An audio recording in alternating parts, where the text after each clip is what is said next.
Rusia mengklaim telah membebaskan pemukiman Pletenevka di wilayah Kharkov pada Senin, 20 Mei 2024. Meski posisinya masih dekat perbatasan, pencaplokan pemukiman ini dianggap sebagai perolehan penting bagi pasukan Vladimir Putin.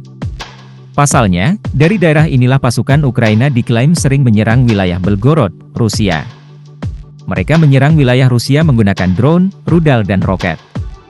Ukraina menuding Belgorod sebagai daerah yang digunakan Rusia menjadi pos tentara dan logistik sebelum menyerang ke wilayah Donbas, timur Ukraina. Karenanya, tentara Volodymyr Zelensky secara intensif melakukan penyerangan ke Belgorod dengan menyasar infrastruktur militer dan energi Rusia. Sejak awal operasi militer khusus, militan unit nasionalis Ukraina telah berulang kali menggunakan pinggiran pemukiman ini untuk menembaki pemukiman di wilayah Belgorod, seperti Belgorod, Shebekino dan lainnya. Prajurit Ukraina dilengkapi dengan posisi tembak di hampir setiap pemukiman rumah di Pletenevka, kata Kementerian Pertahanan Rusia dikutip dari TASS. Setelah diambil alih, Rusia mengklaim Ukraina berusaha menghancurkan perumahan di Pletenevka dengan menembakkan artileri. Inilah beberapa rumah yang mereka tembak dengan mortir.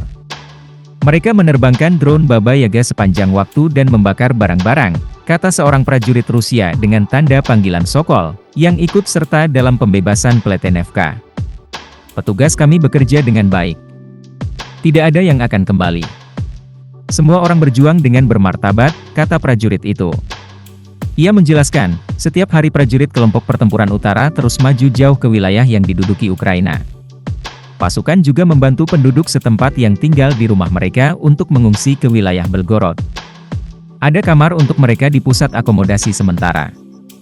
Kementerian Pertahanan Rusia melaporkan bahwa tentara dari kelompok pertempuran utara telah membebaskan pemukiman Borisovka, Ogurtsovo, Pletenevka, Pilnaya dan Strelechia di wilayah Kharkov. Pertempuran mengendur. Sementara media Ukraina, Ukrinform mengabarkan, meski mengendurkan serangannya,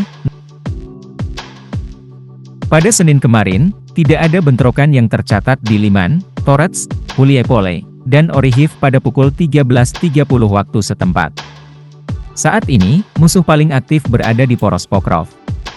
Sejak awal hari, tidak ada bentrokan di wilayah Liman, Torets, Huliepole, dan Orihiv, tulis Staf Umum Angkatan Darat Ukraina.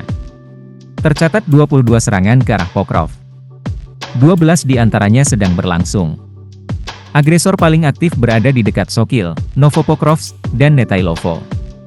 Ukraina mengklaim, Rusia terus meneror penduduk sipil di wilayah Chernihiv dan Sumy, dengan artileri mereka menembaki wilayah Novodmitrivka, Sopit, Popivka, Pavlivka, Mistki dan Yelino.